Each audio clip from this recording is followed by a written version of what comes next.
Всероссийская научно-практическая конференция состоялась в стенах ЧГУ. Форум организовали в честь столетия образования чеченской автономии. Перед публикой с докладами выступили видные научные деятели. Историки разобрали многие этапы формирования чеченской государственности, а также роль первого президента Чеченской республики, героя России Ахмата Хаджи Кадырова в ее восстановлении.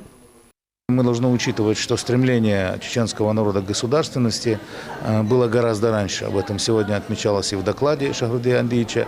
Я был соавтором этого доклада, где мы акцентировали внимание на тех аспектах, которые связаны с гораздо более ранними, так сказать, государственными образованиями, которые, очевидно, были на территории нынешней Чеченской республики и за ее пределами.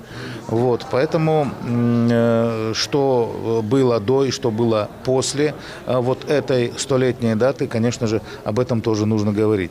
Также отрадно отметить, что я уже говорил, что статус был конференции, статус был международный, и особенно ярко, так сказать, этот международный статус представляла гостья из Сербии, из Белграда, Белградского университета имени Николы Тесла, госпожа Виолетта Рашкович-Талович, декан факультета истории и национальной безопасности, которая выступала тоже с очень интересным докладом.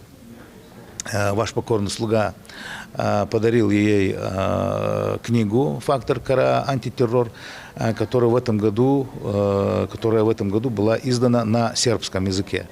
Это был для нашей гости неожиданный и приятный подарок. И я надеюсь, что в следующем году, скорее всего, я буду презентовать эту книгу уже в Белграде. Благодаря присутствию ученых из других регионов России, а также из Сербии, форум приобрел международный характер. На конференции выступили доктора и кандидаты исторических наук из республик Адыгея, Дагестан, Ростовской области, а также доктор политических наук из Сербии.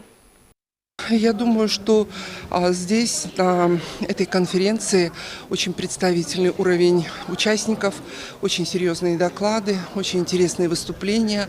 И можно говорить о том, что здесь происходит так называемая консолидация такой, знаете, научной мысли Северного Кавказа.